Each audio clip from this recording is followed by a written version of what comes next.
ಇಲ್ಲ ಇಲ್ಲ ಯಮರಾಜ್, ನಾನು ಇದಕ್ಕೆಲ್ಲ ಒಪ್ಪಲ್ಲ. ನೀವು ಇದೆಲ್ಲ ಮಾಡ್ತಾ ಇರೋ ಧರ್ಮದ ವಿರುದ್ಧ ಆಗುತ್ತೆ. ಹೂನಪ್ಪ, ಅಂತ ಕೆಲ್ಸ ಏನ್ ಮಾಡ್ದೆ ನಾನು? ನೀವು ನಂಗೆ ಶಿಕ್ಷೆ ಕೊಡ್ಬೇಕು ಅಂತ ಇದ್ದೀರಾ. ನಿಮ್ಗೆ ಗೊತ್ತಾನೆ ನಾನು ಆಂಜನೇಯ ಸ್ವಾಮಿಗೆ ಎಂತ ದೊಡ್ಡ ಭಕ್ತ ಅಂತ. ಭಕ್ತನ್ ಗುಣಗಳು ಏನ್ ಕಾಣಿಸ್ತಾನೆ ಇಲ್ಲ. ನಾನು ಪ್ರತಿ ಶನಿವಾರ ಆಂಜನೇಯ ಸ್ವಾಮಿ ಪೂಜೆ ಮಾಡ್ತೀನಿ. ಮತ್ತೆ ಆ ದಿನ ನಾನು ನಾನ್ ವೆಜ್ ನ ಮುಟ್ಟೋದು ಇಲ್ಲ. ಮತ್ ಮಿಕ್ಕಿದ ದಿವಸ ಅದೆಲ್ಲ ಸುಮ್ನೆ ತಮಾಷೆಗೆ ತಿನ್ಕೊಂಡು. ಅದೇಪ್ಪ, ನೀನ್ ಸುಮ್ನೆ ತಮಾಷೆ ತಿನ್ಕೊಳ್ಳೋದಿಲ್ಲ, ನಮ್ ಮೇಗಡೆ ರಿಪೋರ್ಟ್ ಕಳಿಸ್ಬೇಕಾಗುತ್ತೆ. ನಿಮ್ಗೆ ಅರ್ಥ ಆಯ್ತಿಲ್ಲ, ನಾನು ಆಂಜನೇಯ ಸ್ವಾಮಿ ಭಕ್ತ.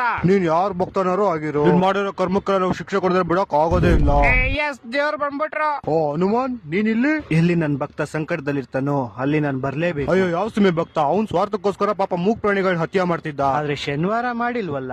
ಏನ್ ಹೇಳ್ತಾ ಇದೀರಾ ನೀವು? ಇವ್ನು 18 ವರ್ಷದ ವಯಸ್ಸಿಂದಾನೆ ಪ್ರತಿ ಶನಿವಾರ ನಾನ್ ವೆಜ್ ತಿನ್ನೋದ್ ಬಿಟ್ಬಿಟ್ಟ. ಆ ಕಡೆಯಿಂದ ನೋಡು, ಇವ್ನು ಎಷ್ಟು ಪ್ರಾಣಿಗಳನ್ನ ಕಾಪಾಡೋನೆ. ಸರಿ ತಾನೆ? ಅದಕ್ಕೆ ಯಮರಾಜ್ರೆ, ನಾನು ಇವ್ನ ಶಿಕ್ಷೆನ ಸಮಾಪ್ತ ಮಾಡ್ಬೇಕು ಅಂತ ಇದೀನಿ. ಆದ್ರೆ ಅದನ್ನ ಮಾಡಕ್ ಆಗಲ್ಲ. ಯಾಕಂದ್ರೆ ಇವತ್ತು ಭಾನುವಾರ.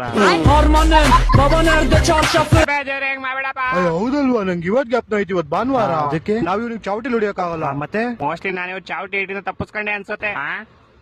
ನೀವಿಬ್ರು ಹಿಂದೆ ಏನ್ ನೋಡ್ತಾ ಇದೀರಾ?